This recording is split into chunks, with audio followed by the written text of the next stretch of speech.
Hello दोस्तों, कैसे हो आप सब। उम्मीद करता हूँ आप सब अच्छे होंगे, स्वस्थ होंगे और मस्त होंगे। आई होप आपकी तैयारी एकदम बढ़िया चल रही होगी। 7 फरवरी को एग्ज़ाम होने वाला है पावर ग्रिड का। आपको पता है हमने सीरीज़ चालू कर रखी है, टॉप एमसीक्यू की सीरीज़ है ये। क्लास नंबर 10 है। 9 क्लासें ऑलरेडी अपलोड हो चुकी है। ऐसे ही पर्सन एग्ज़ाम के अंदर पूछे जाने वाले हैं जैसा कि मैं इस वीडियो में बताने वाला हूँ। तो चलिए दोस्तों, फाइनली अपने बताते हैं आपको। मैं जो पहला क्वेश्चन है स्क्रीन पे लेता हूँ, टाइम ना वेस्ट करते हुए, क्योंकि आपको पता है लंबी हो जाती है वीडियो है जो, जब अपनी एमसीक्यू करते हैं। काफ़ी सारे टॉपिक मैंने करवा दिए हैं दोस्तों, और आई होप मैं एग्ज़ाम तक आपका सब है टॉपिक क्लियर करवा दूंगा। आज मैंने कुछ क्वेश्चन लाए हैं जो आरएलसी सर्किट के और पॉलीफेज सिस्टम के। ठीक है, ये रहा आज का पहला सवाल आपकी स्क्रीन के सामने। तो फाइनली अपने चलते हैं, आज का पहला क्वेश्चन पढ़ते हैं। कह रहा है, एक निम्न में से प्रतिरोध के कारण खपत होने वाली शक्ति कौन सी है? आभासी शक्ति, सक्रिय शक्ति और प्रतिघाती शक्ति। ऑप्शन नंबर डी कह रहा है दोनों शक्तियां हैं जो प्रतिरोध के कारण खपत हो रही है, उसके कारण उत्पन्न होती है दोस्तों। ठीक है, तो पहले इसका राइट आंसर मैं बताऊंगा क्या है। एक्टिव पावर, प्रतिरोध के खपत के कारण उत्पन्न होती है कौन सी होने वाली शक्ति, कौन सी? सक्रिय शक्ति। इसके अन्य नाम कई बार एग्जाम के अंदर पूछ सकता है। ठीक है, ट्रू पावर इसको बोलते हैं, रियल पावर इसको बोलते हैं। ठीक है, ये क्या है? उपयोगी शक्ति है एक प्रकार की, इसको हम उपयोग में लेते हैं जैसे कि मोटरों पे। तो इसका उपयोग में लेते हैं तो इसका मात्रक वाट आ जाता है दोस्तों। ठीक है, क्या मात्रक होता है? वोट मात्रक होता है। और जब इसका एक बार एग्जाम के अंदर प्रतीक भी पूछा गया था, इसका प्रतीक हम मान लेते हैं पी, इसका प्रतीक होता है दोस्तों। क्या होता है? पी प्रतीक होता है। और इसको क्या बोला जाता है? वाट फुल घटक, क्योंकि ये उपयोग होने वाली है। क्या है? वाट फुल, वाट फुल घटक इसको भी बोला जाता है, सक्रिय शक्ति है। वहीं अपनी बात करें आभासी शक्ति, ऑप्शन नंबर ए की तरफ जाएंगे तो ये अपरेंट पावर है। इसका प्रतीक याद रख लें और इसका मात्रक याद रख लें। ठीक है, इसका प्रतीक एस है, ये अपरेंट पावर। रिएक्टिव क्या है? रिएक्टिव पावर, प्रतिघाती शक्ति, इसको याद रख लेना। ये दोस्तों क्या है? वाट लेस, लेस मतलब कमी, वाट में लेस घटक है। प्रतिघाती और सक्रिय है, वाट फुल है, वो फुल है, ये लेस है। समझ गए?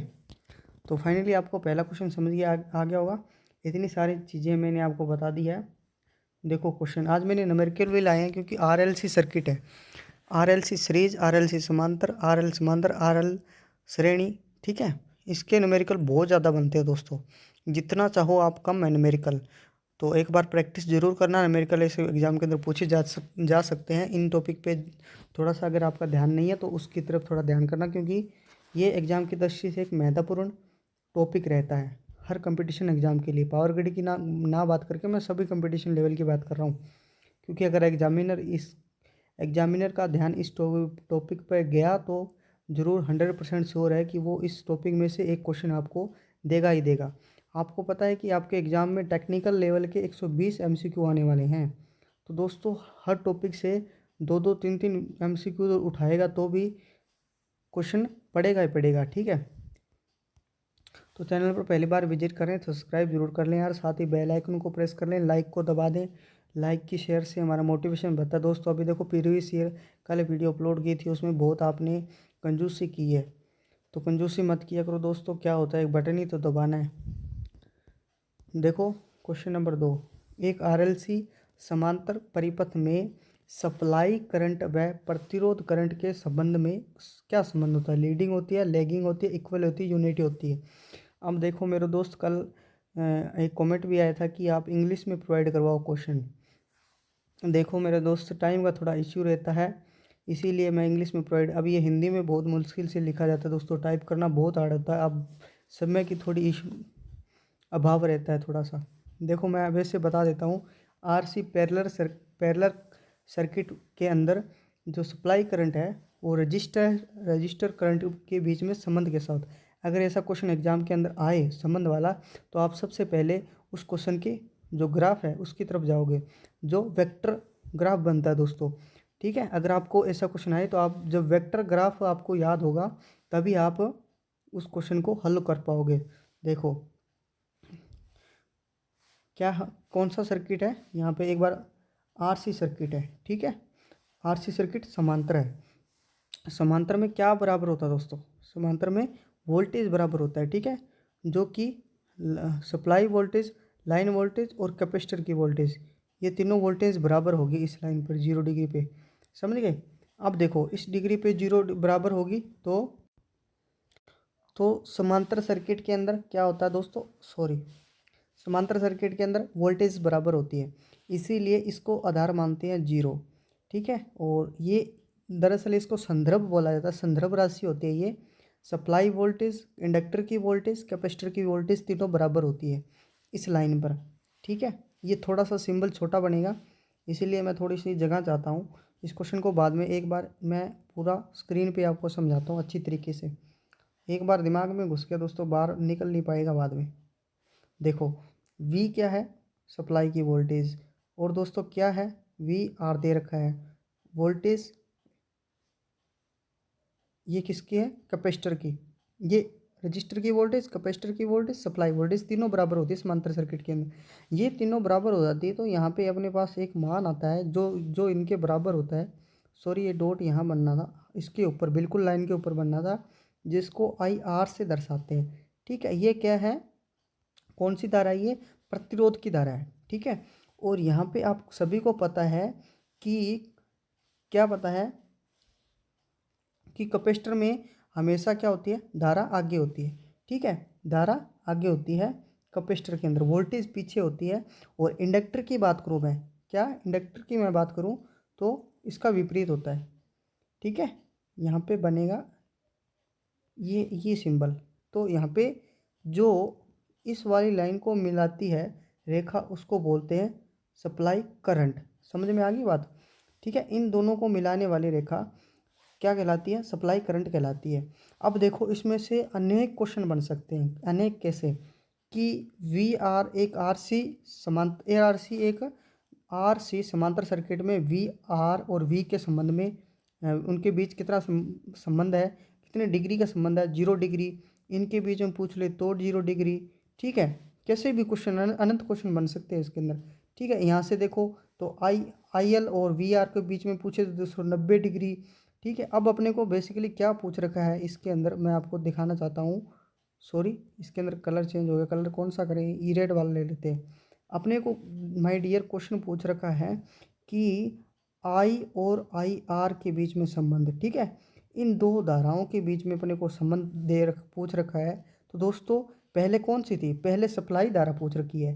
आप क्या हो, लैंग्वेज भी समझना, एग्जाम के अंदर क्वेश्चन आए तो कौन सी धारा पहले पूछ रहा है कि कौन सी धारा बाद में। कह रहा है कि सप्लाई धारा जो जो प्रतिरोध की धारा से कैसा संबंध है, मतलब सप्लाई धारा, तो आपको सभी पता है जो सप्लाई धारा है वो हमें लीड कर रही है किससे, IR से। IR तो यहाँ है इस बेस पे, बिंदु 0 बेस पे है, और वो इस बिंदु पे लीड कर रहा है, ठीक है। I लीड कर रही है किस से, IR से। तो अपने क्या कर देंगे यहाँ पे, अग्रगामी, लीडिंग आंसर कर देंगे। अगर ये उल्टा पूछ ले, उल्टा कैसे, कि यहाँ पे सेम क्वेश्चन हो, यहाँ पे अपने दी हो क्या, IR पूछ ले प्रतिरोध की धारा, और यहाँ पे पूछ ले अपने को आई पूछ ले, ठीक है। तो कैसा होगा, फिर अपने लैगिंग की तरफ जाएंगे, ठीक है, मतलब उल्टा पूछ ले। यहाँ पे पूछ ले प्रतिरोध की धारा, यहाँ पे पूछ ले सप्लाई करंट, फिर अपने लैगिंग की तरफ जाएंगे, ठीक है। समझ में आ गया होगा, आई होप आपको अच्छे से क्लियर हो गया होगा ये क्वेश्चन। तो देखो क्वेश्चन नंबर 3 न्यूमेरिकल है। एक RL सीरीज सर्किट, सीरीज परिपथ में यदि धारितीय प्रतिबाधा, जो इंग्लिश वाले हैं उनको बता देता हूँ मैं, कैपेसिटिव रिएक्टेंस, ठीक है, रिएक्टेंस का मान 4 ओम तथा परिपथ में लगे रेजिस्टेंस का मान 3 ओम है। दो सर्किट की टोटल करंट 2 एम्पीयर है, तो सप्लाई वोल्टेज की गणना करें। मतलब सप्लाई वोल्टेज की क्या करनी है, गणना करनी है हमें। अब देखो अगर आप न्यूमेरिकल पता नहीं कैसे हल करते हो, सबका न्यूमेरिकल करने का अपना अपना तरीका होता है दोस्तों, मैं अपने तरीके से हल करता हूँ। देखो मैं कैसे करता हूँ भी, अपने को देख क्या रखा है सप्लाई वोल्टेज, अपने को पूछ क्या रखा है, पूछ क्या रखा है, पहले मैं ये देखता हूँ कि पूछ क्या रखा है, ठीक है। अब मेरे को उसका सूत्र याद आता है या नहीं है, मैं तो ऐसे करता हूँ देखो सप्लाई वोल्टेज ये कौन से आरसी समांतर सीरीज सर्किट में, सीरीज सर्किट के लिए पूछ रहा है सप्लाई वोल्टेज। तो मेरे को एक फॉर्मूला याद आ रहा है अभी कि सप्लाई वोल्टेज के लिए एक फॉर्मूला होता है कि वी जो प्रतिरोध की वोल्टेज है उसका स्क्वायर और जो कैपेसिटर की वोल्टेज है उसका स्क्वायर और इनके दोनों के ऊपर अंडरूड और सप्लाई वोल्टेज, ये फॉर्मूला होता है इसका। ठीक है, ये फॉर्मूला मेरे को याद है। तो मैं इससे साफ साफ इस क्वेश्चन के अंदर अपने को साफ साफ ना तो वी आर दे रखा है दोस्तों और ना वी सी दे रखा है। देखो इस क्वेश्चन के अंदर कहाँ आपको ना तो दारित्य प्रतिबाधा दे रखा है 4 ओम और ये 3 ओम दे रखी है। ठीक है, दारित्य प्रतिबाधा दे रखी है, मतलब अपने को आप साफ साफ इसमें नहीं दिया होगा तो आपको निकालना पड़ेगा। देखो मैं निकालता हूँ एक फॉर्मूला अपने पास, मैंने अभी लिखा था कि वी आर स्क्वायर प्लस के अंदर वी सी स्क्वायर। फॉर्मूले आप जब आपको याद होंगे तभी आपका क्वेश्चन राइट हल हो पाएगा, वरना क्वेश्चन गलत हो जाएगा। देखो मेरे को याद आ रहा है कि एक वी बराबर फॉर्मूला होता है सीरीज सर्किट के अंदर, जो प्रतिरोध की वोल्टेज है वो निकालने के लिए फॉर्मूला होता है आई इंटू आर, होता है कि नहीं होता है। ठीक है, अब इस फॉर्मूले के अंदर मेरे को आई दे रखी है और क्या दे रखा है, रेजिस्टेंस भी दे रखा है। रेजिस्टेंस अभी मैं देख के आया कि 3 ओम रेजिस्टेंस है, 3 ओम का रेजिस्टेंस है और धारा का मान 2 एम्पियर दे रखा है ना। ठीक है, तो यहाँ से मेरे पास वी आर निकल जाएगा। वी आर कितना निकलेगा, 2 × 3 मतलब कि 6 वोल्टेज। प्रतिरोध पर वोल्टेज का मान मेरे को मिल गया कि 6 वोल्टेज है इसका, समझ में आ गई। वही मैं वी सी निकाल लेता हूँ, दूसरा वी सी मैं निकाल रहा हूँ। तो वी सी निकालने के लिए मेरे पास एक फॉर्मूला मेरे को याद आ रहा है कि आई इंटू सॉरी यहाँ पे आई इंटू एक्स सी। ठीक है, आई इंटू एक्स सी फॉर्मूला होता है। तो आई अभी मेरे को पता है कि 2 एम्पियर करंट है और धारितीय प्रतिबाधा का मान दे रखा है, कितना दे रखा है, 4 दे रखा है। ठीक है, 4 दे रखा है दोस्तों। डिजिटल बोर्ड होता तो इसमें कोई अलग ही आनंद आता बताने का, एमसीक्यू करवाने का। देखो 8 आ गया ना, यहाँ पे कैपेसिटर पर वोल्टेज कितनी है, 8 है और प्रतिरोध पर वोल्टेज कितनी है, 6 वोल्ट है। ठीक है, तो इसका फाइनली मैं लगाता हूँ फॉर्मूले के अंदर। फॉर्मूला क्या था, तीसरी बार बता रहा हूँ, फॉर्मूला क्या था दोस्तों, वी आर स्क्वायर प्लस के अंदर वी सी स्क्वायर। तो यहाँ पे मेरे पास अभी मैं वी आर निकाल के आया, कितना निकाल के आया माय डियर, 6 की होल स्क्वायर करेंगे प्लस 8 की होल स्क्वायर करेंगे या नहीं करेंगे, ऊपर लगा देंगे इसके अंडरूड। ठीक है, इसके बाद यहाँ पे 36, 6 का 36 और 8 का 64 कर देंगे, वर्ग कर देंगे, दोनों को जोड़ेंगे 100 आ जाएगा। ठीक है, अब 100 का 10 का 10 का वर्ग क्या होता है, 100 होता है, इसीलिए क्या हो जाएगा, 10 राइट आंसर हो जाएगा। ठीक है, वोल्टेज कितनी है, सप्लाई वोल्टेज 10 है दोस्तों। ऐसा क्वेश्चन हल करना पड़ता है एग्जाम के अंदर, ऐसे क्वेश्चन आ सकते हैं दोस्तों। और आपका ये डिमांड था कि न्यूमेरिकल लाओ दोस्तों, तो मैंने आपके लिए अच्छा डी नंबर ऑप्शन इसमें दिख नहीं रहा दोस्तों, चलो कोई बात नहीं, 1 मिनट रुको, अब दिख जाए शायद। नहीं माय डियर, अभी भी नहीं दिख रहा। कह रहा है कि एक आरएलसी श्रेणी परिपथ में शक्ति गुणांक का मान लीडिंग कब होगा।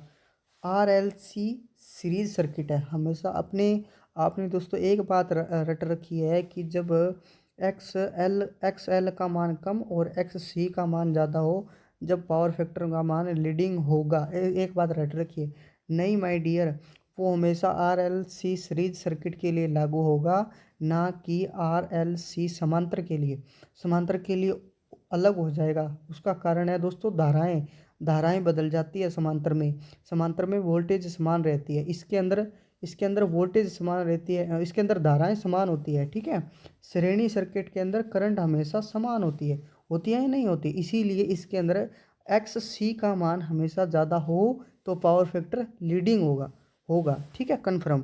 तो अगर यहाँ पे समांतर सर्किट होता ना तो हम इस तरफ नहीं जाते दोस्तों, किस तरफ, इस तरफ नहीं जाते। क्योंकि इसके अंदर समांतर सर्किट के अंदर धाराएं भिन्न भिन्न होती है, धाराओं के कारण ही एक्स सी बदलता है, जिससे पावर फैक्टर पर इफेक्ट पड़ता है। ठीक है, तो ये अब कंडीशन अपने को पूछ रखा है श्रेणी के लिए, समांतर के लिए अलग होती है और श्रेणी के लिए अलग होती है, ये बात दिमाग से निकाल देना दोस्तों। तो देखो कौन से ऑप्शन नंबर में दे रखा है, देखो ऑप्शन नंबर 2 मेरे को लग रहा है, ऑप्शन नंबर 2, जब प्रेरणिक प्रतिबाधा धारितीय प्रतिबाधा से कम हो। ठीक है, कम हो, ज़्यादा वाला नहीं आएगा, कम हो, मतलब ये साफ साफ कह रहा है यहाँ तो इसके धारितीय प्रतिबाधा का मान अधिक होना चाहिए, ये कह रहा है कि एक्स एल का मान कम होना चाहिए। ठीक है, ऑप्शन नंबर बी की तरफ जाएंगे। आई होप आपको अच्छी तरीके से समझ में आया होगा, आगे आएगा मैं आपको बताऊंगा, और चीज़ें काफ़ी है। मैं वादा करता हूँ आप इस वीडियो में कुछ ना कुछ आज नया सीख कर जरूर जाने वाले हो, कुछ ना कुछ नया सीख कर जाते हो तो कमेंट कर देना दोस्तों, एक अच्छा सा प्यारा सा जैसे रोज़ डेली करते हो। एक आरएलसी समांतर परिपथ में वास्तविक शक्ति की गणना करें जब परिपथ में वोल्टेज व कुल धारा 2 एम्पियर है, जब और पावर फैक्टर वो यूनिटी हो। वास्तविक शक्ति की गणना करनी है आरएलसी समांतर के लिए। फॉर्मूला याद है तो निकल जाएगा, वरना किसी हालत में नहीं निकलेगा। देखो मैं आपको बता देता हूँ, सर्किट समांतर हो या श्रेणी, आरएलसी समांतर हो या श्रेणी हो, या आरएलसी श्रेणी हो या आरएलसी समांतर हो, कुछ भी हो, ठीक है, एनीथिंग, एक ही फॉर्मूला लगाना है, कौन सा, P बराबर V इंटू आई कोस फाई।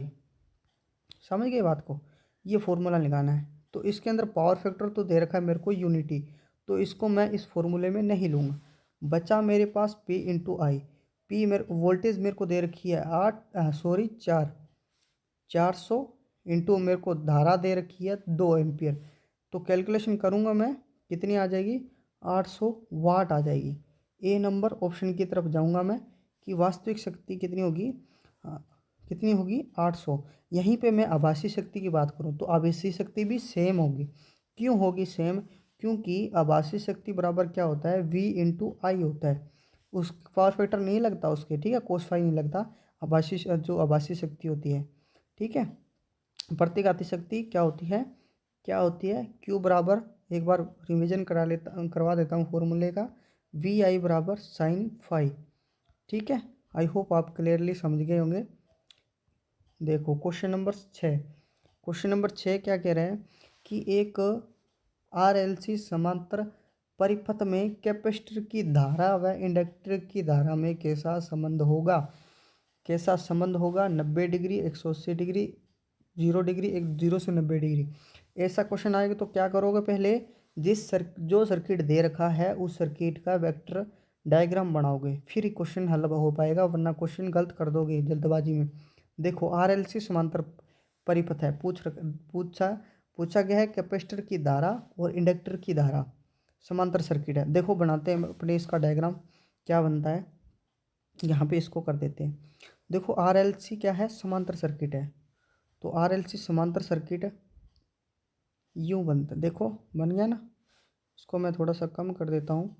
देखो समांतर में क्या होता है दोस्तों, अभी बता क्या है, वोल्टेज समान होती है, वी एल, वी सी और आर एल सी है, तो कैपेसिटर की धारा, कैपेसिटर की वोल्टेज और रजिस्टर की वोल्टेज और इंडक्टर की वोल्टेज और सप्लाई वोल्टेज, ये संदर्भ राशि है, चारों की चारों बराबर होगी बेस लाइन पे 0 डिग्री।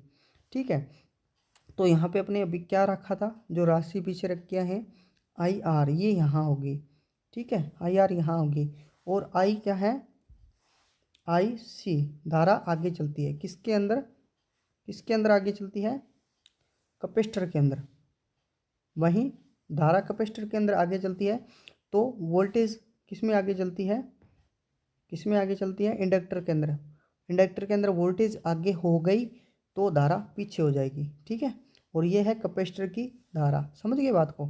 देखो यहाँ से एक लाइन निकलती है जो अभी मैं बता के आया, और यहाँ इसको यूँ मिला देती है, मिल गई, ठीक है, और यहाँ से एक, यहाँ से निकलती है सप्लाई करंट, जिसको अपने बोलते हैं आई, समझ गए, आई निकलती है।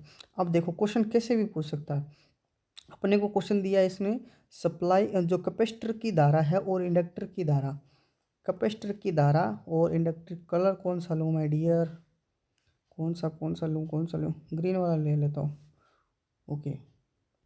तो ये कह रहा है कि कैपेसिटर की धारा, ये वाली धारा और ये वाली धारा और इसके धारा के बीच में, मतलब अपने से ये कौन पूछ रहा है, ठीक है, ये वाला कौन पूछ रहा है अपने से, समझ गए, ये वाला कौन पूछ रहा है, आगे बात समझ में। एक बार इसको ज़्यादा हो गया ना, रिमूव करता हूँ सबको। अब देखो, अब आएगा समझ में। मतलब ये वाली धारा और ये वाली धारा के बीच में पूछ रहा है, तो ये कितना है 90 डिग्री, और ये कितना है 90 डिग्री। दोनों को जोड़ेंगे कितना डिग्री हो गया, 180 डिग्री का डिफरेंस है।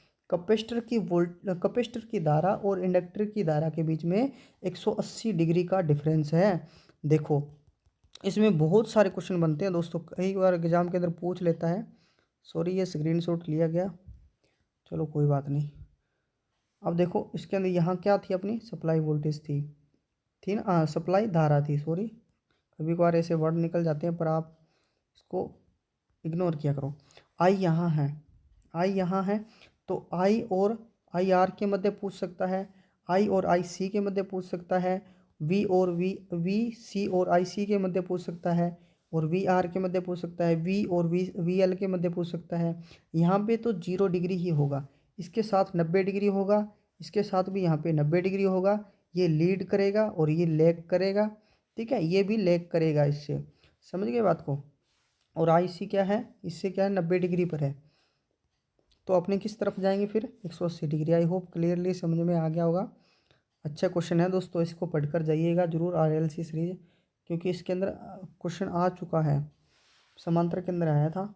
यदि एक आरएलसी सीरीज सर्किट में रेजिस्टेंस का मान 300 ओम व सर्किट की परिणामी प्रतिबाधा 400 ओम हो तो परिपथ का पावर फैक्टर ज्ञात करें। पावर फैक्टर मेरे को निकालना है, मेरे को दे रखा है आरएलसी सीरीज सर्किट है, ठीक है भाई। सीरीज सर्किट के लिए मेरे पास फॉर्मूला होता है पावर फैक्टर निकालने के लिए, R/Z होता है कि नहीं होता है, होता है ना, ठीक है। और यहाँ पे समांतर सर्किट होता तो क्या करते R/Z। ये किसके लिए फॉर्मूला है, समांतर के लिए, ये किसके लिए, श्रेणी के लिए, समझ में आ गई। अब मेरे को यहाँ पे पावर फैक्टर निकालना है माय डियर, और R/Z, ठीक है।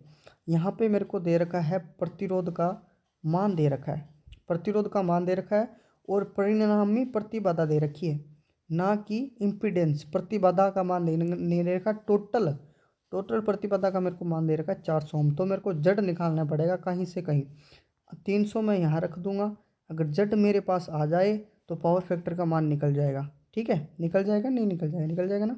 तो देखो मेरे को एक फॉर्मूला अभी याद आ रहा है कि एक तो फॉर्मूला होता है, कौन सा सर्किट, आरएलसी सर्किट है ना, तो इसके अंदर एक फॉर्मूला, सब कैंडिडेट किसकी तरफ जाएंगे, सब कैंडिडेट एक्स एल, और ये सारा अनुपात एक्स सी, इसका होल स्क्वायर और इसका अनरूट, इस तरफ जाएंगे।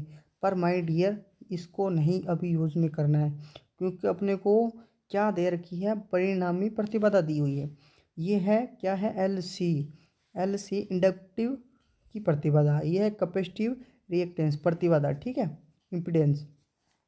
एक्स सी अपने को दे दिया नहीं है, तो अपने को एक्स दिया है, परिणामी प्रतिबाधा को किसकी तरह लिखते हैं, रिप्रेजेंट करते हैं, एक्स से लिखते हैं। तो फाइनली देखो इसका एक फॉर्मूला होता है, फिर क्या होता है इसका फॉर्मूला। अगर ऐसा क्वेश्चन अगर आ जाए एग्जाम के अंदर, क्या करोगे, यूँ करोगे क्वेश्चन को हल कर दोगे ना। देखो करते हैं, देखो मेरे पास दे रखी है इसकी, हाँ इसका दे रखा है मान कितना, 300 ओम, अभी बता क्या हूँ पीछे, 300 ओम दे रखा है, ये दे रखा है प्रतिरोध का मान, एक्स का मान परिणामी प्रतिबाधा दे रखी है 400 ओम, ठीक है।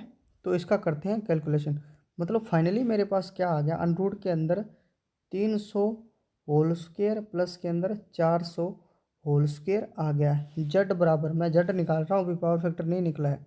देखो इसका मैं करता हूँ तो लगभग मेरे पास 90,000 आता है, कितना आता है 90,000 आता है। और इसको मैं जब कैलकुलेशन करता हूँ, मैंने तो कैलकुलेशन के करके रखी हुई है दोस्तों, बहुत 1,60,000 करीबन आता है, ठीक है, क्योंकि ये तो बहुत टाइम होते दोस्तों करते हुए। तो देखो इसका मैं जब प्लस करता हूँ तो लगभग मेरे पास आता है 2,50,000, 2,50,000 का मैं रूट निकालता हूँ तो मेरे पास आता है 500, ठीक है। क्योंकि आप सभी को पता है, एक बार रुको मैं आपको मान निकलवा देता हूँ, कितना है 500, जेड बराबर 500। अब पावर फैक्टर निकाल दो। पावर फैक्टर निकालेंगे तो आर अपॉन जेड करेंगे। आर का मान 300 और जेड का मान 500। 500 जीरो से जीरो निकल गई, जीरो से जीरो निकल गई, 3/5 करेंगे तो लगभग 0.6 आएगा। अब इसके अंदर आपको अगर ट्रिक याद है तो एक नंबर वैसे ही एक ऑप्शन वैसे कट जाएगा। क्यों? पावर फैक्टर का मान सदैव इकाई से अधिक नहीं होता, कभी ऋणात्मक नहीं होता। शून्य से एक के मध्य पावर फैक्टर का मान हो सकता है, शून्य हो सकता है, इकाई हो सकता है, इकाई से अधिक नहीं होगा और जीरो से कम नहीं होगा, माइनस में कभी मान नहीं चले। जब भी आप क्वेश्चन को पावर फैक्टर निकालते हैं तो पावर फैक्टर अगर माइनस में आ रहा है तो समझ लेना दोस्तों आपका आंसर गलत है। ठीक है, तो देखो क्या बात बता रहा था मैं भूल गया दोस्तों इसके बारे में। चलो कोई बात नहीं, पढ़ते हैं। देखो क्वेश्चन नंबर 8, एक अनुनाद परिपथ के अंदर, देखो इंग्लिश बता देता हूँ। एक रेजोनेंस सर्किट में होता है इंडक्टिव रिएक्टेंस कैपेसिटिव रिएक्टेंस के बराबर, इंडक्टिव की धारा कैपेसिटर की धारा के बराबर, इंडक्टर की वोल्टेज कैपेसिटर की वोल्टेज के बराबर। तो सभी ऑप्शन, इस क्वेश्चन को मैं लाने का मकसद क्या है कि यहाँ पे अगर 5 नंबर ऑप्शन हो तो उसकी स्क्रीन जो अपने सीबीटी एग्ज़ाम देते हैं कंप्यूटर के अंदर, तो दरअसल उसमें क्या होता है कि यहाँ पे 4 नंबर जैसे ये क्वेश्चन दिख रहे हैं तो 5 नंबर क्वेश्चन क्या थोड़ा सा नीचे दिखाई देता है। तो अपने किस तरफ जाते हैं? इस तरफ जाते हैं पहले कि जब प्रेरणिक प्रतिबाधा का मान बराबर होता है तो क्या होता है, प्रेरणिक प्रतिबाधा का मान धारितीय प्रतिबाधा के बराबर हो जाता है, तब सर्किट अनुनाद हो जाता है। ठीक है, इस तरफ जाएंगे। पर डियर अपने को एग्जाम के अंदर ऐसा नहीं करना है, चारों के चारों ऑप्शन पढ़ोगे भाई आपको थोड़ा सा टाइम लग जाए। कितना टाइम लगेगा? कम से कम 2 से 3 सेकंड, 3 सेकंड हद है। अब इसको पढ़ने में हिंदी में होता तो क्या क्या जाता दोस्तों, एक अनुनाद परिपथ में होता है तो कितना सेकंड, मिली सेकंड के अंदर मैंने क्वेश्चन कर दिया। ऑप्शन को पूरा पढ़ोगे, ढंग से पढ़ोगे, समझ में आ रहा है तो ठीक है उसे अटेंड करोगे, नहीं आ रहा तो नेक्स्ट क्वेश्चन। ठीक है, उसको बाद में देख लेंगे जब अपने पास टाइम बचेगा, क्योंकि टाइम बहुत कम है, 170 क्वेश्चन है, 120 मिनट में हल करने माय डियर, 1/4 नेगेटिव मार्किंग भी है, उस तरफ भी थोड़ा ध्यान रखना है। ऑल ऑप्शन की तरफ जाएंगे, क्वेश्चन नंबर 8 का D number option is right answer कर देंगे। आई होप आपको समझ में आ रही होगी चीज़ें। तो माय डियर पावर फैक्टर क्या होता है, अभी मैं बता के आया हूँ कि पावर फैक्टर वास्तविक शक्ति और आभासी शक्ति का अनुपात होता है। ठीक है, और अनुनाद एक होता है अनुनादी आवृत्ति, FR बोलते हैं, जिसको कई बार एग्जाम के अंदर पूछ लेते हैं। मैं फॉर्मूला बता देता हूँ सीधा आपको, क्या होता है 2 पाई के अंदर LC, ये फॉर्मूला होता है किसका, अनुनादी आवृत्ति ज्ञात करना हो तब। ठीक है, ये फॉर्मूला निकाल लगा देना, कहीं लिख लेना, अभी तक आपको नहीं मालूम है तो बहुत अच्छा है, क्योंकि इसके अंदर एग्जाम पूछे जाते हैं, एग्जाम के अंदर क्वेश्चन पूछे जाते हैं इसमें। अच्छा, इसके अंदर अनुनाद परिपथ के अंदर क्या पूछा जाता है, पावर फैक्टर कभी पूछ लेते हैं वो। पावर फैक्टर इकाई होता है, पावर फैक्टर इकाई क्यों होता है, पावर फैक्टर क्या होता है, इकाई होता है इसलिए क्योंकि इसमें वोल्टेज व धारा के बीच में जो थीटा होता है ना, वो 0 डिग्री होता है, फेज कोण 0 डिग्री होता है, इसीलिए पावर फैक्टर का मान है इकाई होता है दोस्तों। पावर फैक्टर इसी से वोल्टेज और धारा से तो निकलता है ना, कोस फाई, किसके कोण से, धारा एवं वोल्टेज के बीच जो कोज्या कोण होता है। देखो एक सीरीज अनुनाद सर्किट में प्रतिबाधा का मान प्रतिरोध से खालिस्तान हो जाए, सीरीज अनुनाद सर्किट, सीरीज रेजोनेंस सर्किट में प्रतिबाधा का मान प्रतिरोध से क्या होता है, बराबर होता है। ठीक है, कैसे मैं आपको बताता हूँ, एक वेक्टर योग से। कैसे, सीरीज के अंदर वेक्टर योग कैसे बनता है, देखो यहाँ पे होती है सीरीज अनुनाद का जो वेक्टर योग बनता है ना, वो किसके बीच बनता है हमेशा, आवर्ती व प्रतिघात, आवर्ती और प्रतिघात लिख लेना, यूँ करके यूँ होती है, ये है धारा, ये है क्या माय डियर, ये है माय डियर करंट। ठीक है, और यूँ मैं बना देता हूँ, ये ग्राफ बनता है, नहीं पता तो थोड़ा सा रिवीजन कर लो, ये होता है जड, यहाँ पे अपनी होती है माय डियर, यहाँ पे माय डियर होती है FR, आर, अभी बता के है ना, एफ आर, ठीक है। रेजोनेंस फ्रिक्वेंसी, अब ये पूछ रहा है कि प्रतिबाधा का मान प्रतिरोध के सीरीज अनुनाद सर्किट के अंदर क्या होता है, तो बराबर होता है। इसका कारण क्या है, देखो कि इसका ये कारण है कि F R frequency, F R पर आई का मान यहाँ पे इस वाले कॉर्नर पे मैं बता रहा हूँ, यहाँ पे आई का मान मैक्सिमम होता है दोस्तों। क्या होता है, अधिकतम होता है इस सर्किट पे। समझ गए बात को, इस सर्किट पे आई मैक्सिमम होता है। और है ये है एम्पीडेंस, जड़ है, सॉरी ये धारा है, ये होगी मैक्सिमम। और ये अपने पास क्या है, ये है जड, तो जड है ये मैक्स क्या होगा, मिनिमम होगा। जड मिनिमम होगा, इसी कारण से धारा मैक्सिमम होगी दोस्तों। ठीक है, कौन सी आवृत्ति पर, कौन सी आवृत्ति पर, कौन से सर्किट के अंदर, ये हमेशा सीरीज अनुनाद में लागू होगा। अगर आपका अगर दूसरा समांतर अनुनाद आते ही यही सिचुएशन बदल जाएगी दोस्तों। ठीक है, अभी आप इसका याद रख लो ना कि अनुनादी आवृत्ति पर हमेशा, ये क्वेश्चन पूछा जा चुका है दोस्तों, अनुनादी आवृत्ति पर हमेशा धारा का मान अधिकतम होता है और प्रतिबाधा का मान जो जड़ होता है उसका मान न्यूनतम होता है। एवं सर्किट में प्रतिबाधा का मान प्रतिरोध से बराबर होता है। समझ गए बात को। देखो माय डियर, आपको एक छोटी सी ट्रिक याद है तो आप इस क्वेश्चन को हल कर सकते हो। अनुनाद किसे कहते हैं, जब एक्स एल का मान एक्स सी के बराबर आ जाए, एक्स एल का मान आई एल का मान वी सी के आई सी के बराबर आ जाए। वहीं पे दूसरी कंडीशन वोल्टेज की लागू कर दो, इंडक्टर की वोल्टेज कैपेसिटर की वोल्टेज के बराबर आ जाए, तभी तो प्रतिरोध बराबर होगा ना माय डियर, तभी तो अनुनाद सर्किट होगा। नहीं तो अभी तो अपने पीछे अनुनाद सर्किट करके आए हैं, ये उससे मिलता जुलता तो है दोस्तों। तो आगे बात समझ में, इसीलिए आपको यो थोड़ा सा वेक्टर योग मैंने भी समझा दिया, क्योंकि वेक्टर योग में जो वेक्टर डायग्राम है उसमें क्वेश्चन आते हैं कई बार एग्जाम के अंदर। न्यून पावर फैक्टर से होने वाला प्रभाव, उच्च हानि होती है, उच्च हानि कॉपर हानि, सॉरी कॉपर लॉस उच्च, ट्रांसफार्मर ओवरलोड हो सकता है, वोल्टेज रेगुलेशन पर बुरा प्रभाव पड़ेगा, उपयुक्त सभी जाएंगे। न्यून का मतलब होता है लो, लो पावर फैक्टर पर इफेक्ट, लो पावर फैक्टर पर इफेक्ट क्या पड़ेंगे अपने इक्विपमेंट पर, तो कॉपर हानि है उच्च हो जाएगी, ट्रांसफार्मर ओवरलोड हो सकता है, वोल्टेज रेगुलेशन पर बुरा प्रभाव पड़े।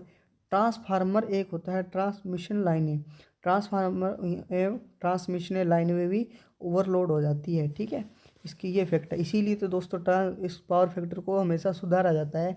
कल मैं प्रीवियस ईयर में वीडियो में बता के आया है कि एक सिंक्रोनस मोटर होती है जिसको पावर फैक्टर को सुधारा जाता है। कैपेसिटर लगा देते हैं दोस्तों लोड के समांतर में, ठीक है, सिंक्रोनस मोटर लगा देते हैं जिसको दोनों की रेटिंग पावर फैक्टर के लिए लगाते हैं, दोनों की रेटिंग kVAR में हो जाती है। और जब सिंक्रोनस मोटर को अपने पावर फैक्टर सुधारने में लगाते हैं तो एक कंडेंसर की बातें कार्य करती है। उस समय जिस समय उसको लगाया जाता है पावर फैक्टर सुधारने के लिए, तो मोटर नो लोड पे होनी चाहिए और ओवर एक्साइटेड होनी चाहिए ताकि मोटर झेल सके। ठीक है, ऐसी सारी बातें कल मैं आपको प्रीवियस वीडियो में बता के आया हूँ फाइनली। तो देखो question number 11, question number 11, Bharat में 3 फेज आर वाई बी, इन तीनों फेजों में आवर्तकाल में अंतर होता है। भारत में क्या है, आर वाई बी फेज, इसकी विशेषताएं हैं दोस्तों। अगर अपने को तीनों फेजों में विद्युतीय अंतर पूछे, तीनों फेजों में विद्युतीय अंतर पूछे तो 120 डिग्री की तरफ जाना है। ठीक है, और आवर्तकाल कितना होता है, कितना अंतर होता है, 1/3 आवर्तकाल अंतर होता है तीनों फेजों के बीच में। समझ गए बात को। ठीक है, इसकी 2-4 विशेषताएं और है कि तीनों फेजों के अंदर फ्रिक्वेंसी का मान हमेशा समान होता है, किसी क्षण भी तात्कालिक मानों का जो योग होता है वो हमेशा शून्य होता है। ठीक है, तीनों फेजों में। और शिखर मान हमेशा पीक वैल्यू है जो तीनों की समान होती है। समान कैसे, देखो ये है आर फेज, मान लेता हूँ मैं, यहाँ से निकला है, यहाँ से बी फेज, तो ये देखो इसकी और ये, और सॉरी इसको यहाँ बनाना, ये एक और फेज आएगा, ये शिखर मान है ना, पीक टू पीक वैल्यू, ये तीनों फेजों की एक समान होगी। ऐसे नहीं है कि एक साइन वेव के अंदर ये तो है आर फेज और ये जा रहा है माय डियर वाई फेज, ऐसे नहीं होगा। ठीक है, तीनों फेजों की जो शिखर मान है वो हमेशा बराबर होंगे, फ्रिक्वेंसी समान होगी। समझ में आ गया हो गया ये वो बात आपको। क्वेश्चन नंबर 12, यदि एक तारा संयोजन मतलब स्टार संयोजन की बात कर रहा है में प्रत्येक एलिमेंट का मान 6 ओम है, वह लाइन वोल्टेज 400 है, तो फेज धारा की गणना करें। किसमें पूछ रहा है? स्टार संयोजन के अंदर पूछ रहा है। किसकी कैलकुलेशन कराने को कह रहा है अपने को? फेज धारा की। दे क्या रखा है? लाइन वोल्टेज दे रखी है। माय डियर, लाइन वोल्टेज 400 दे रखी है, मेरे को दिख रहा है। ठीक है, एलिमेंट का जो प्रतिरोध दे रखा है, प्रतिरोध का मान मेरे को दे रखा है, कितना दे रखा है? 6 ओम प्रतिरोध मान लो या जेड मान लो इसको। ठीक है, अब मेरे को फॉर्मूला याद है कि ये स्टार संयोजन है, स्टार संयोजन है, तो स्टार संयोजन के अंदर क्या होता है? स्टार संयोजन के अंदर लाइन जो फेज वोल्टेज है वो लाइन वोल्टेज के बराबर होती है। ठीक है, लाइन वोल्टेज फेज वोल्टेज के बराबर होती है स्टार संयोजन के अंदर। इतनी बात समझ में आ गई। वहीं मेरे को दूसरा एक आंकड़ा याद आ रहा है कि ये बराबर होती है, तो लाइन वोल्टेज √3 गुना होती है फेज वोल्टेज की। होती है या नहीं होती है? आगे बात समझ में। अब देखो, यहाँ से मैं कुछ इसमें एडिटिंग करने वाला हूँ। क्या एडिटिंग करने वाला हूँ माय डियर? कि मेरे को यहाँ पे अगर वीपी निकालना हो तो मैं इसके बटा में √3 लगा सकता हूँ, लगा सकता हूँ ना? तो यहाँ पे मैं लगा देता हूँ √3। ठीक है, √3 मैं इसके बटा में लगा देता हूँ। तो एक आईपी निकालने के लिए फॉर्मूला मैं आपको पहले बता देता हूँ कि आईपी निकालने के लिए फॉर्मूला होता है अपने पास माय डियर कि वीपी अपॉन के अंदर जेड पी, फेज की वोल्टेज, और जेड का जो फेज का जो रेजिस्टेंस है जो भी, तो वीपी अभी मैं निकाल के आया। मैंने वो क्यों किया? मैंने वो इसलिए किया क्योंकि मेरे को पता है कि लाइन वोल्टेज बराबर होती है √3 गुना फेज वोल्टेज के। ठीक है, और यहाँ पे मेरे को वीपी चाहिए, तो वीपी मैं इसके बटा में लगा सकता हूँ √3, लगा सकता हूँ ना? ठीक है, तो इसके मैं कैलकुलेशन करूँगा। देखो थोड़ी सी जगह कम पड़ रही है, कहाँ लिखूँ यार? देखो इस फॉर्मूले को मैं यहाँ लिख रहा हूँ। क्या है मेरे पास? वी एल अपॉन के अंदर क्या है? √3 है, बराबर मेरे पास वीपी है। तो लाइन वोल्टेज का मेरे पास साफ साफ मान दे रखा है भाई साहब। कहाँ दे रखा है? ये देखो सवाल के अंदर दे रखा है कि लाइन वोल्टेज का मान 400 है। तो लाइन वोल्टेज का मान मैं 400 रख दूंगा, √3 के अंदर मैं 3 लिख दूंगा, बटे √3। इसको मैं कैलकुलेशन करूँगा तो माय डियर मेरे पास जो फाइनली आंसर निकल के आएगा इसका कि वीपी का मान, फाइनल वीपी का मान निकल के आएगा, वो आएगा माय डियर 231। ठीक है, फेज वोल्टेज मेरे पास कितनी आ गई? 231 आ गई। कितनी आ गई? 231 आ गई फेज वोल्टेज। अब यहाँ पे मैं रखने वाला हूँ मान, यहाँ पे मैं रखने वाला हूँ मान 231। जेड पी का मान हमें दे रखा है 6। ठीक है, मतलब कि जो भी प्रतिरोध है एलिमेंट है उसका जो मान दे रखा है प्रतिरोध का 6। इसको जब मैं कैलकुलेशन करता हूँ तो माय डियर 38 उत्तर आता है। समझ में आ गया होगा? नहीं समझ में आया एक बार दोबारा बता दूँ कैसे? कोई बात नहीं डियर, मेरे पास है, मेरे पास को निकालना है फेज करंट। फेज करंट कैसे निकलेगी? मेरे को पता है कि स्टार संयोजन के अंदर जो आईपी है वो आईएल के बराबर होती है। ठीक है, ये कंडीशन मेरे को मालूम है, होती है ना? लाइन करंट बराबर होती। और दूसरी मेरे को कंडीशन लागू है, मेरे को मालूम है कि वीएल का मान √3 गुना वीपी होता है। ठीक है, अब वीपी मैं निकालूंगा तो इसके भाग कर दूंगा ना, कर दूंगा इसके भाग। ठीक है, अब इसमें अपने को मान दे रखा है माय डियर 400 दे रखा है। ठीक है, √3, इसको मैं कैलकुलेशन करूँगा तो क्या निकलेगा मेरे पास? वीपी निकल जाएगा, क्योंकि आईपी निकालने के लिए फॉर्मूला आता है वीपी अपॉन के अंदर जेड पी।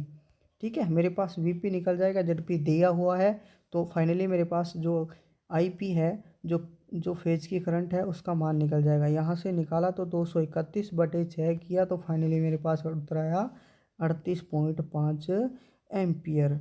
ठीक है, आई होप आपको समझ में अच्छी तरह आ गया होगा। देखो क्वेश्चन नंबर 13, एक स्टार संयोजन में डेल्टा की अपेक्षा वाइंडिंग में टर्न की संख्या। दोस्तों लंबी वीडियो हो चुकी है, जल्दी फटाफट करते हैं, क्वेश्चन को कम होती है। ठीक है, देखो स्टार संयोजन में मैं आपको विशेषता अभी बता के आया, लाइन बराबर होती है, बाकी कुछ नहीं इसमें ज़्यादा। सब वीडियो में पहले कर ले, 40 मिनट की वीडियो हो जाती है दोस्तों। देखो एक डेल्टा संयोजन में लाइन करंट फेज करंट से, डेल्टा संयोजन में लाइन करंट फेज वोल्ट, जो लाइन करंट है वो फेज करंट से 30 डिग्री लैग करती है। यहीं उल्टा आ जाए कि फेज करंट लाइन करंट से 30 डिग्री लीड करती है डेल्टा में, वही उल डेल्टा में लीड करती है। पर आपको देखना है कि पहले पूछ क्या रहा है, कि पहले फेज करंट पूछ रहा है या लाइन करंट पूछ रहा है। लाइन करंट, एक ही बात याद रखो कि लाइन करंट फेज करंट से 30 डिग्री लैग करती है, पीछे रहती है। लाइन करंट है जो पीछे रहती है दोस्तों। डेल्टा संयोजन की आपको थोड़ी थोड़ी मैं रिवीजन करा देता हूँ, बड़ी बड़ी मोटी मोटी बातें हैं।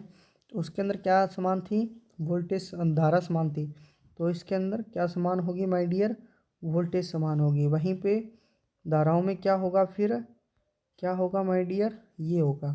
ठीक है, समझ में आया होगा आपको। देखो माय डियर, एक आपको फॉर्मूला बताता हूँ जो कि इम्पोर्टेंट है। देखो जो भी साथी यहाँ तक जुड़े हैं कुछ ना कुछ नया सीख कर जरूर जाओगे। देखो कि अपने पास स्टार हो या डेल्टा हो। देखो डेल्टा की मैं बात कर रहा हूँ, डेल्टा के अंदर मेरे पास फॉर्मूला होता है वोल्टेज धारा निकालने के लिए। क्या होता है, आई एल इंटू के अंदर √3 into V, sorry I I P होता है ना। अब मैं इसको कैलकुलेशन करूँगा, तो मेरे को आई पी निकालना है। तो इसके मैं क्या कर दूंगा दोस्तों, यही फॉर्मूला होता है ना, तो इसके बटा में करूँ, या मेरे पास आई पी निकालने का एक और फॉर्मूला है माय डियर। कौन सा फॉर्मूला, या तो इसके भाग में कर दो, या आपको क्या करना है 0.577 इंटू आई एल लिख लो दोस्तों कॉपी में, धीरे से चुपके से। क्या करना है अपने को, आई पी निकालने के लिए गुणा कर देना जिसका 0.577 इंटू आई एल का। तो अपने पास आई एल और जो आई पी है वो निकल जाएगी। इसके बटा में करेंगे √3 आएगा। कैलकुलेशन बहुत टफ हो जाती है इसके मामले में, कैलकुलेशन बहुत हल होगी। मान लो यहाँ पे 10 आ गया, आई एल का मान 10 आ गया, तो यहाँ पे निकाल देंगे कितना आएगा, 5.77 आएगा। 100 आएगा, 100 आंसर अपने आ गया, आई एल का मान तो कितना हो गया, 57.77 आ गया। ठीक है, इस तरीके से आंसर निकल जाते हैं। क्वेश्चन नंबर देखो 15 क्या कह रहा है, अच्छा क्वेश्चन है 15 नंबर। शायद मेरे को इसको ऐसे लगता है कि इस क्वेश्चन को टाइम देने की ज़्यादा ज़रूरत है। क्योंकि ऐसे क्वेश्चन एग्जाम के अंदर आ सकते हैं। अच्छा क्वेश्चन है, देखो सबका पहले बता देता हूँ, सबका नज़रिया अलग अलग होता है, सबके याद करने का तरीका अलग होता है, सबका क्वेश्चन करवाने का हल अलग अलग अलग तरीका होता है। मेरा अलग अलग है, तो मैं किस फॉर्मूले से हल करवाता हूँ वो सब अलग है। देखो आप मेरे को फॉलो कर रहे हो, मेरी स्ट्रेटजी फॉलो कर रहे हो, तो मेरे हिसाब से चलना पड़ेगा, जो भी मैं जिस रणनीति से मैं क्वेश्चन को हल करता हूँ। ठीक है, देखो स्टार संयोजन में 3 एलिमेंट हैं, 2 ओम, 3 ओम और 6 ओम। पहले अगर मैं ऐसा क्वेश्चन आता है तो मैं पहले इसके क्या करता हूँ माय डियर, क्या करता हूँ मैं इसको सबसे पहले सिंबल बनाता हूँ। ठीक है, ये किसको कन्वर्ट कर रहा है, स्टार को समतुल्य डेल्टा में। पहले तो समतुल्य डेल्टा क्यों बनाया जाता है, किस किस को याद है कि समतुल्य डेल्टा क्यों बनाया, निर्मित क्यों किया जाता है।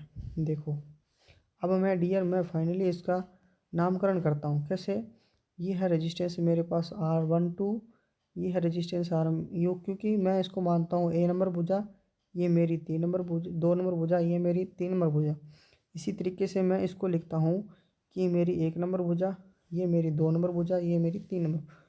ठीक है, तो 2 और 3 को मैं मिक्स करता हूँ, यहाँ पे मैं मिक्स करता हूँ 1 और 3 को।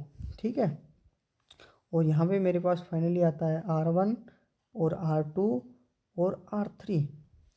समझ में आगे होगी बात, कलर कौन सा लें यार, सभी यूज हो गया, कोई बात नहीं, मैं दूसरा कलर लेता हूँ। अब देखो मेरे पास है, ये कह रहा है कि स्टार को कन्वर्ट करना है डेल्टा में समतुल्य केंद्र। तब इसका रेजिस्टेंस का मान इसने दे रखा है कि यहाँ पे कितना है, एक रेजिस्टेंस है 2 ओम का, दूसरा रेजिस्टेंस है 3 ओम का, तीसरा रेजिस्टेंस है 6 ओम का। तो इसको कन्वर्ट करने के लिए इसके अंदर कितना कितना मान होगा। तो फाइनली आप जिस सूत्र का उपयोग करते हो उस सूत्र को करिएगा दोस्तों। मैं आपको बता देता हूँ कौन से फॉर्मूले को करता हूँ।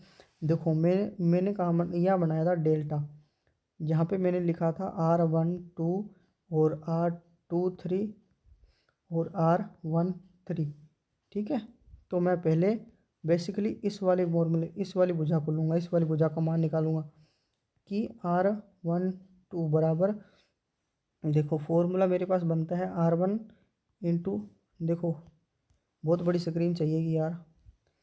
R12 बराबर, देखो मेरे पास फॉर्मूला होता है R1 इंटू R2 प्लस के अंदर R2 इंटू के अंदर R3 प्लस के अंदर R3 इंटू के अंदर R1, इसका पूरा का होल स्क्वायर। अब देखो मैं बटा के अंदर लगाता हूँ, कैसे लगाता हूँ कि एक यहाँ पे दे रखा है, 2 नहीं दे रखा है तो R/3, 3 नहीं दे रखा है तो 3 दे दूंगा। इसका ये सेम फॉर्मूला होता है, ठीक है। भुजा R1 के लिए, भुजा R23 के लिए, R13 के लिए सेम फॉर्मूला होता है, ठीक है। बस नीचे वाला थोड़ा सा अलग रखना पड़ता है। अब मैं मान लो 2 रख देता हूँ यहाँ पे, और इसका मैं कैलकुलेशन करूँगा। अभी कितना दिया देखो फॉर्मूले के अंदर, 2 × 3 प्लस 3 × 6 प्लस 6 × 2। तो कैलकुलेशन करूँगा मैं, कितना आएगा कि 3 दूनी 6 और 6 × 3 = 18 और 6 दूनी 12 और 12 और ये हो गए 30, और फाइनली मेरे पास 30 आ गया, ऊपर 30 आ गया, और बटा में मैं लगा दूंगा 2। अब मेरे को सभी भुजा का ज्ञात नहीं करना पड़ेगा, मेरे पास एक भुजा टोटल आ गई 36 है। तो एक तो मेरे पास आ गया, एक भुजा का मान आ गया मेरे पास 6 ओम। यहाँ पे मैं 6 ओम ढूंढूंगा, 6 ओम माई डियर सभी में है। तो मैं एक दूसरी भुजा का मान निकालूंगा, मान लो उसका मान मैं 3 रख देता हूँ। तो कितना, 12 12 चौबीस बढ़ती है 36, 12 ऑप्शन ढूंढूंगा। मतलब कि इसमें 12 नहीं है, इसमें 12 नहीं है और इसमें 12 नहीं है। मतलब अपना ये क्वेश्चन राइट नंबर, ए नंबर ऑप्शन राइट होगा। वैसे मैं क्लियर करने के लिए एक और ऑप्शन रखूँगा, क्या होता है दोस्तों, एक छोटी सी 6 × 6 36 करेंगे तो 6 आएगा, 6 आ गया अपना, और 18 भी अपना आ गया, 18 आ गया, सॉरी यहाँ पे 18 ओम आएगा, थोड़ी सी मिस्टेक हो गई। क्या आएगा यहाँ पे 18 ओम। कभी कभार गलती हो जाती है यार डियर, समझा करो मेरी फीलिंग्स को। अब देखो क्वेश्चन नंबर 16, यदि समतुल्य स्टार में कुल शक्ति 3000 वाट है तो समतुल्य डेल्टा में क्या होगा। तो दोस्तों माय डियर कैंडिडेट, जब आप एग्ज़ाम में जाते हो तो आप पहले भी आप तो ओवर कॉन्फिडेंस हो जाते हो, तो आप क्या करते हो, देखते तो हो नहीं, सीधे क्या करते हो, स्टार में 3000 है तो पावर 3 गुना होती है। सबने रट रखा है, क्या है कि स्टार में क्या है, पावर डेल्टा में 3 गुना होती है। मतलब कि यहाँ पे ऑप्शन दे रखा है कि स्टार में 3000 वाट है तो डेल्टा में पावर 3 गुना होती है, सीधे तरफ भागते हो 9000 वाट होगी। यहाँ पे क्या दे रखा है, क्या दे रखा है, प्रति फेज शक्ति। तो किस तरफ जाएंगे माय डियर, किस तरफ जाएंगे, कितने फेज होते हैं 3, तो कितना आएगा, कितना आएगा 1000 वाट, ठीक है। यहाँ पे अगर टोटल पावर पूछी होता ना माय डियर, टोटल पावर, फिर आप सही होते, फिर 9000 वाट होती है प्रति फेज, ठीक है। क्योंकि पावर 3 गुना होती है, समतुल्य की बात कर रहा हूँ, अगर दूसरा आ जाए तो अलग अलग होगा। फिर समझ में आ गया होगा। देखो क्वेश्चन अच्छा है, पढ़िएगा ये भी, क्योंकि इसके अंदर क्वेश्चन आने के बहुत ज़्यादा चांसेस होते हैं। जो ये वाला जो मैं पढ़वाता हूँ, आगे वाट मीटर वाला तो भी पढ़ा है, कल करवाऊँगा क्वेश्चन उसके वाट मीटर के। दोस्तों धीरे धीरे करके सब कंप्लीट हो जाएगा। आज तो 26 जनवरी है, आज तो हो जाएगा धीरे धीरे, अभी दिन पड़े हैं काफ़ी। भारत में फेज क्रम R/B को खालिस्तान से लिया जाता है, पॉजिटिव लिया जाता है। एक फेज क्रम और होता है अपने पास, वो कौन सा होता है, RBY, इसको नेगेटिव लेंगे R/B को। अब दोस्तों सबको पता है भारत में फेज क्रम क्या है, आर बाई वी, ये क्वेश्चन थोड़ी देगा एग्जामिनर। भारत में फेज क्रम क्या है, आर बाई वी, ये थोड़ी देगा। इससे तो भाई कुछ अलग करने की कोशिश तो करेगा ना। कंपटीशन यहीं तो हार्ड होता है, यहीं से तो बंदे हैं जो पीछे हटते हैं। ठीक है, थोड़े से जिसको याद है वो कर देते हैं, जिसको नहीं याद है वो छूट जाते हैं। कंपटीशन यहीं से तो हार्ड हो जाता है, और कहाँ से हो जाता है। एक प्रतिरोधी भार पर अधिकतम शक्ति खींचने तब लगता है जब स्रोत का प्रतिरोध सर्किट के बाहरी प्रतिरोध का सिद्धांत डीसी थ्योरी कर कराया था ना, तब समझाया था ये क्वेश्चन। आज दोबारा रिपीट हो रहा है। उस समय जो भी इक्विपमेंट चल रहा है उसकी एफिशिएंसी 50% होगी। अधिकतम शक्ति हस्तांतरण सिद्धांत इसको बोलते हैं। आई होप समझ में आ गया होगा। देखो, वोल्टेज सप्लाई पर 3 शाखाएं समांतर में जुड़ी है, परिणाम क्या होगा। अभी चिल्ला चिल्ला कर बोल के आ रहा था माय डियर कि समांतर के अंदर वोल्टेज है जो समान होती है, श्रेणी के अंदर धाराएं समान होगी माय डियर। ठीक है, अभी चिल्ला चिल्ला के पीछे में बोल के आया था दोस्तों कि समांतर के अंदर वोल्टेज समान होगी, समान होगी, समान होगी। ठीक है, ज़्यादा टाइम दे। अब दोस्तों सबको पता है एग्जामिनर अगर ये क्वेश्चन अपने को दोबारा पूछनी है तो ऐसे थोड़ी पूछेगा अपने से कि समांतर में बताओ वोल्टेज समान होगी का धारा समान होगी, ऐसे क्वेश्चन देगा कंफ्यूज करने के लिए। ठीक है, पर आपको बिल्कुल भी कंफ्यूज नहीं होना है। ये क्वेश्चन मैंने पहले जब DRDO जब सेप्टम 10 की वैकेंसी आई थी तब चलाई थी एक टेस्ट सीरीज टॉप MCQ की। उसमें बच्चों का बहुत अच्छा रिस्पॉन्स रहा था, मेरे को दिल को एक खुशी या तसल्ली मिली थी दोस्तों। इस वाले को दोस्तों ऐसे लग रहा है कि आपका रिस्पॉन्स कैसे क्या आ रहा है, 20 व्यूज 25 व्यूज इतने व्यूज आ रहे हैं। लाइक्स एक एक हो जाता है, कभी 2 हो जाता है। वो एक प्रेम कुमार लड़का है वो ही पढ़ता रहता है, बाकी दोस्तों ऐसे ही है। देखो, सोलर सेल में अधिकतम शॉर्ट सर्किट धारा व ओपन सर्किट वोल्टेज के गुणनफल को फील फैक्टर कहते हैं। ठीक है, बाकी इस वीडियो पढ़ाई वाले वीडियो पे तो आता ही नहीं व्यूज़। अभी दोस्तों मैंने बनाया है कि इसका एडमिट कार्ड कब आएगा और सेफ स्कोर क्या रहेगा वीडियो, तो बहुत अच्छे खासे व्यूज़ आए उस पर, ढेर सारे व्यूज़ आ रखे हैं। प्रेरणा है दोस्तों, प्रेरण में एक इंडक्टर में उष्मा से उष्मा द्वारा उत्पन्न उष्मा में उष्मा किसके द्वारा उत्पन्न होती है, तो प्रेरित एडी करंट फोकाल्ट करंट इसको बोलते हैं। भंवर धारा से होती है, हानि नहीं है, भंवर धारा। उसमें इंड्यूस एडी करंट से उष्मा में उष्मा उत्पन्न होती है। ठीक है, 21 क्वेश्चन थे दोस्तों आज। ठीक है, ये है आपके आंसर की। बाकी दोस्तों वीडियो कैसी लगी, अच्छी लगी, बाकी रिस्पॉन्स अपना देते रहा करो यार, ताकि हमारे मोटिवेशन बढ़ता रहे। चैनल पर आए हैं सब्सक्राइब कर लें, क्योंकि इसी तरह के और अपडेट हम आपके लिए प्रोवाइड करवाते रहते हैं। 10 वीडियो ऑलरेडी बन चुकी है, नई देखिए आपने, जाइए प्लेलिस्ट के अंदर पावर ग्रिड की प्लेलिस्ट बनी हुई है, जहाँ पे हम आपके लिए टॉप MCQ की सीरीज चला रखी है। टॉप MCQ सीरीज अपलोड करते हैं डेली, आपके लिए उपलब्ध करवाते रहते हैं। तो फाइनली अपने मिलते हैं कल, और आपको हैप्पी रिपब्लिक डे। धन्यवाद दोस्तों।